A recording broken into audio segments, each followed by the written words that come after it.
Welcome back to ABC General Hospital channel. Today, we're diving deep into the whirlwind of drama unfolding in Port Charles, from Valentine Cassidy's ruthless revenge mission to Sasha Gilmore Corbin's complicated pregnancy bombshell.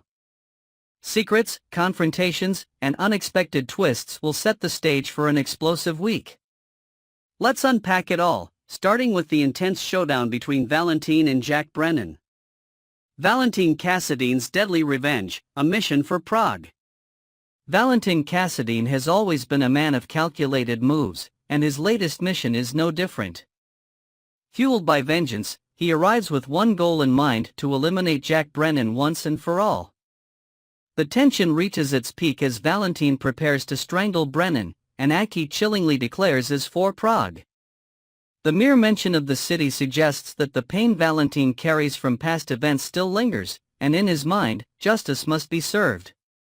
But as with all plans in Port Charles, things rarely go as expected. Whether Brennan manages to fight back or someone interrupts at the last moment, one thing is certain: Brennan won't meet his end just yet. Carly Spencer's unexpected presence at the spa could throw a wrench in Valentine's assassination attempt, potentially saving Brennan's life. If Carly walks in at the wrong moment, she could not only derail Valentine's plan but also deepen her growing connection with Brennan. Carly Spencer and Jack Brennan, a dangerous attraction. Carly has been on the fence about Jack Brennan, but after much contemplation, she decides to join him at the spa, unaware of the chaos that awaits her. Her belief that Brennan is a good man has already raised eyebrows, and her decision to get closer to him could be the final push that strengthens their bond. Despite his dark past, Brennan has managed to charm Carly, and their budding relationship is about to get even more complicated. If Carly inadvertently saves Brennan from Valentine's attack, it could change the course of their connection entirely. Will Brennan use this moment to solidify his hold on Carly, convincing her that he's the victim? Or will she begin to suspect that there's more to him than meets the eye? The fallout of Sam McCall's murder investigation. Meanwhile, Dante Falconeri is set to face one of the most devastating revelations of his life. His sister, Sam McCall, was not just a victim of an unfortunate hospital tragedy but was deliberately murdered. Alexis Davis, after uncovering the grim truth, will have to break the news to Dante, sending him on a relentless quest for justice. As the pieces fall into place, all signs point to Cyrus Renaud. Lulu Spencer, never one to hold back, warns Anna Devane that whenever he's around, bad things happen. Her words carry weight, especially as the number of fatal incidents at GH continues to rise. Will Anna take Lulu's warning seriously and make a move against Cyrus, or will his reign of terror continue unchecked? A heated exchange between Gio and Emma, a playful reminder of the past. On a lighter yet equally intriguing note, Giovanni Gio Palmieri and Emma Drake cross paths once again, and their dynamic is as lively as ever. Gio, never one to let an opportunity for teasing slip by, playfully accuses Emma of trying to pull off another scam to make some extra cash. Elsewhere in Port Charles, Brooklyn Quartermain and Harrison Chase are dealing with devastating personal news. Chase has just revealed that he cannot father a child, a revelation that leaves both of them momentarily paralyzed with emotion. Brooklyn, always one to process things internally before reacting, takes a moment to absorb the gravity of the situation. As they navigate this unexpected hurdle, they begin discussing alternative paths to parenthood. Adoption, surrogacy, and other medical interventions are all on the table, but the emotional toll of the revelation lingers. Chase, who has always wanted to build a family, struggles with feelings of inadequacy, while Brooklyn does her best to reassure him that their love is strong enough to weather any storm. The road ahead won't be easy, but if anyone can face it together, it's these two. A web of misunderstandings: Cody Bell, Sasha Gilmore, and Jason Morgan. Meanwhile, Cody Bell finds himself caught in a whirlwind of drama surrounding Sasha Gilmore Corbin's pregnancy. When he learns that Tracy Quartermain has been harassing Sasha yet again, this time over something as trivial as a mouse, his protective instincts kick in. Tracy's latest provocation, questioning Sasha's reluctance to climb to get rid of the rodent, led to Sasha blurting out the truth: she's pregnant. However, Tracy, never one to take things at face value, presses further, demanding to know the father's identity. Sasha insists Cody is not the father, which Tracy doesn't immediately believe. Even though Cody confirms that he never slept with Sasha, Tracy still revels in stirring the pot. Cody, in turn, doesn't hesitate to rip into Tracy, calling her out for the way she continues to push Sasha around. A mistaken assumption that could change everything. As tensions rise, Cody soon finds himself in the wrong place at the wrong time. While Sasha is confiding in Jason Morgan about her pregnancy, Cody happens to overhear just enough to draw a completely incorrect conclusion. He assumes Jason is the father of Sasha's baby. This misunderstanding could lead to a major fallout. If Cody jumps to conclusions and spreads this rumor, it could cause a storm of unnecessary drama, not just for Jason and Sasha but for Michael Corinthos as well. Michael, who has agreed to let Sasha raise the baby independently, might not take kindly to others questioning his role in the child's life. Michael Corinthos' complicated role in Sasha's pregnancy. Michael's position in all of this is equally complex. Although he has chosen not to co-parent actively, he is well aware of Sasha's pregnancy and has given his blessing for her to raise the baby on her own. However, Jason's questions about Michael's feelings suggest that this arrangement might not be as simple as it seems. Michael's quiet acceptance of the situation may only be a facade. Deep down, could he be struggling with his decision? The idea of another man stepping in, even just as a mistaken assumption, could trigger emotions he's been suppressing. If this situation spirals, Michael may find himself reconsidering his role in his child's life, further complicating an already tangled web of relationships. What's next for Port Charles? With secrets, misunderstandings, and tensions brewing, the coming weeks in General Hospital promise plenty of explosive moments. Will Valentine succeed in his revenge mission, or will Carly unknowingly save Brennan? How will Dante react to the truth about Sam's murder? And will Cody's misunderstanding about Sasha's baby turn into a full-blown scandal? One thing is certain: no one in Port Charles is safe from the chaos, and every decision made now will have ripple effects that last for weeks to come. Next, we'll explore the unfolding drama in Port Charles, where heartbreak, unexpected revelations, and tense confrontations shake up the lives of our favorite characters. From Brooke Lynn's emotional reckoning with her past to Anna Devane's growing concerns about Emma's secret nightlife, and the tragic end of Kai's football career, there's no shortage of twists and turns. Let's dive in, starting with Brooke Lynn's emotional conversation with Lois. Brooke Lynn's past comes back to haunt her. Brooke Lynn Quartermain has always carried a tough exterior, but behind closed doors, her emotions run deep. After storming into her bedroom, her mother, Lois Cerullo, immediately senses something is wrong. Expecting the worst, Lois assumes her daughter has received bad news about her fertility tests. But as it turns out, Brooke Lynn's frustration stems from an entirely different revelation. Her grandmother, Tracy Quartermain, has hired Lulu Spencer as her assistant. Although Brooke Lynn despises the idea of working alongside Lulu, she quickly shifts her focus to what truly matters. She finally reveals the results of her fertility tests, confirming she is perfectly capable of having a child.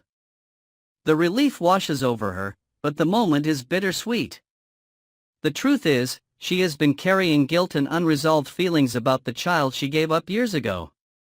Lois gently prods, asking if she ever felt pressured into making that choice. Brooke Lynn assures her mother that she was terrified at the time, unsure of what to do. Lois had guided her through her options, but in the end, the decision had been hers alone. It was, without a doubt, the hardest choice she had ever made. She has never regretted it, but that doesn't mean she doesn't wonder. Was it a boy or a girl? Are they happy? Every now and then, she finds herself lost in thought, asking what if? Now that she is in a different place in her life, Brooke Lynn finally feels ready to start a family of her own. And with Lois's unwavering support, she knows she won't have to face that journey alone.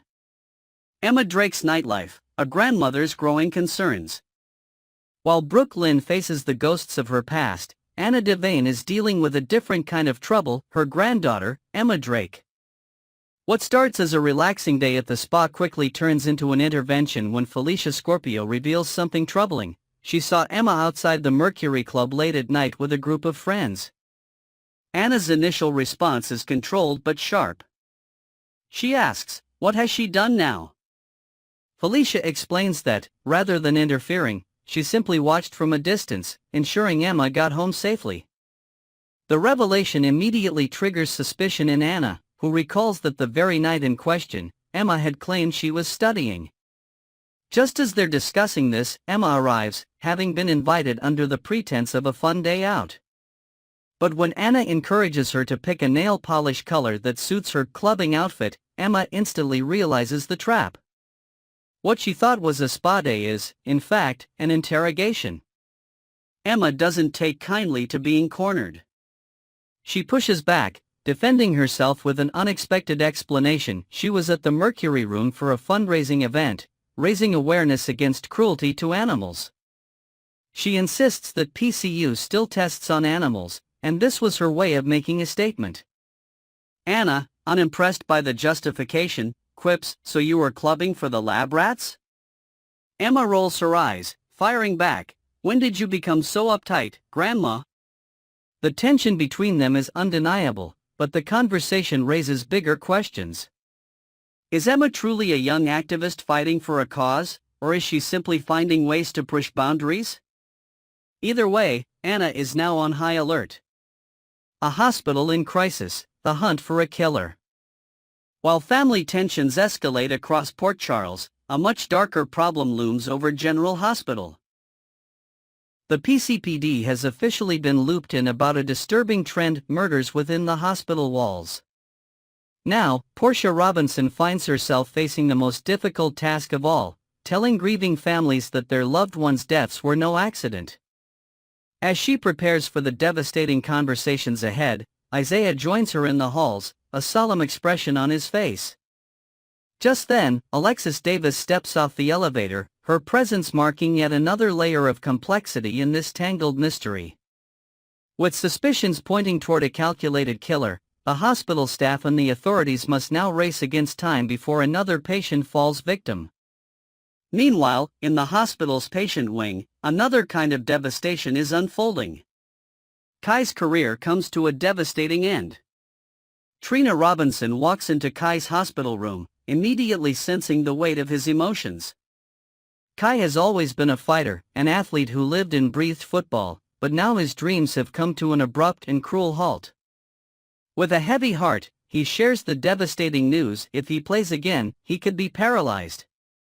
A severe labrum tear and a cracked vertebra have left him with no choice. The risks are too high, and he knows it. Still, the reality of his situation is overwhelming. He's heard it all already: people telling him to be grateful that it wasn't worse, that he should be thankful he can still walk. But gratitude isn't what he's feeling right now. He's feeling loss. Trina, ever the compassionate friend, tells him that he deserves full transparency about his condition. As the daughter of the hospital's chief of staff, she offers, will Brooke Lynn find the courage to confront her past as she steps into her future? Can Anna regain control before Emma's reckless behavior leads to real trouble? And as the hospital remains shrouded in fear, will Portia and the PCPD uncover the truth before another innocent life is lost? One thing is for sure: Port Charles is on the brink of yet another storm, and no one will escape unscathed. Tensions at the Courtemain mansion have always simmered beneath the surface, but now they're reaching a boiling point. In the grand living room, Sasha Gilmore Corbin attempts to maintain civility as she serves Tracy Courtemain a Manhattan. But, as expected, nothing is ever quite good enough for Tracy. She scoffs at the cherry Sasha used, turning a simple drink into yet another power move. Patient as ever, Sasha offers to remake the cocktail, but before she can act, Jason Morgan storms into the room, his presence as commanding as ever. With a sharp and unwavering tone, he puts an immediate stop to Sasha's placating. No, you won't, he declares, signaling that the days of Tracy's unchecked behavior are numbered. Tracy, never one to back down from a challenge, seethes at Jason's interference. She immediately pivots to another battle, ranting that the agreement Jason struck with Willow Corinthos is doomed to fail. According to her, Willow is practically fortifying the Quartermain estate against Nina Reeves, treating the house as if it were her own private kingdom. But Jason remains unshaken. You got exactly what you wanted, he reminds her, throwing her own manipulations back in her face. Just as the argument reaches a fever pitch, Ned Quartermain walks in, immediately sensing the tension in the air. But rather than take his mother's side, he delivers a brutal reality check. For once, Tracy is left momentarily speechless. Carly and Jack, a dangerous entanglement in Germany. Meanwhile, thousands of miles away in Germany, Carly Corinthos returns to her hotel room, emotionally drained from her visit with Michael. The sight of her son in a medically induced coma has left her grappling with a sense of helplessness. She barely has time to gather her thoughts when a knock on the door interrupts her. It's Jack Brennan. Without hesitation, she invites him in. Their dynamic has been shifting in unexpected ways, and Carly finds herself both grateful for and suspicious of Jack's generosity. After all, he has done so much for her, from arranging access to Michael's medical facility to simply being a presence of comfort in an unfamiliar place. She finally voices the question that has been lingering in her mind. Why are you being so nice to me? Jack, leaning casually against the doorframe, lets out a small chuckle. Funny, he says, I've been asking myself the same thing. He admits that Carly has complicated his life in ways he never expected. He acknowledges that Anna Devane has already warned Carly about his supposed agenda, but he insists that his feelings are genuine. Carly remains skeptical. What's your angle? She presses. Jack exhales, choosing his words carefully. When he first arrived in Port Charles, he had a clear mission, one that did not involve Carly in any way. But everything changed when she visited him in prison. The more time he spent around her, the more he found himself looking forward to seeing her. Now, she isn't just a convenient connection, she's someone he values. You're not someone I'm trying to cultivate, he says earnestly. You're my friend. Carly narrows her eyes, a teasing glint flashing through them. What if I've been cultivating you? She counters, her voice filled with playful defiance. Jack smirks, the weight of his confession momentarily lifting. Then I've enjoyed every second of it, he replies, the tension between them crackling like a live wire. The line between manipulation and genuine connection is blurring, and whether either of them realizes it yet, they're in deeper than they ever intended to be. Anna and Emma, a grandmother's concern. Back at the spa in Port Charles, Anna Devane finds herself trying to untangle another kind of mess, this one involving her rebellious granddaughter, Emma Drake. The conversation had started lightheartedly, with Felicia Scorpio and Anna enjoying a rare moment of relaxation. But the mood shifted when Felicia brought up Emma's latest escapade. With a knowing smile, Felicia remarks on how skillfully Emma redirected their conversation away from the topic of the Mercury Club. Anna, unimpressed, gives Emma a pointed look. You're good, she concedes, but not that good. Emma, always quick on her feet, attempts to diffuse the situation with charm. She suggests that they all go dancing sometime, throwing in a playful jab that Aunt Felicia would be fun to party with. Anna raises an eyebrow. And I'm not fun, she asks, feigning offense. Emma, unfazed, shrugs. I just mean you're, Grandma. Anna sighs. The battle of generations is alive and well. Despite her misgivings, Anna tries a different approach. She tells Emma that all she wants is for her to focus on her studies, to which Emma responds with a counteroffer: if she manages to get straight A's, then Anna has to agree to go clubbing with her. Anna smirks, recognizing the challenge for what it is. Deal, she says, knowing full well that this is far from the last time she'll have to negotiate with her fiercely independent granddaughter. What's next for Port Charles? With tensions brewing on all fronts, Port Charles is on the brink of yet another wave of chaos. Tracy may have met her match in Jason and Ned, but it remains to be seen whether she will truly back down. Carly's involvement with Jack is deepening, and whether she wants to admit it or not, he is getting under her skin. Meanwhile, Anna is left wondering just how much of a leash she should give Emma before her granddaughter pushes too far. What will happen when Tracy finally retaliates? Will Carly continue to let herself be drawn into Jack's world, or will she recognize the danger before it's too late? And as for Anna, will she ever truly be able to keep up with Emma's ever-growing rebellious streak?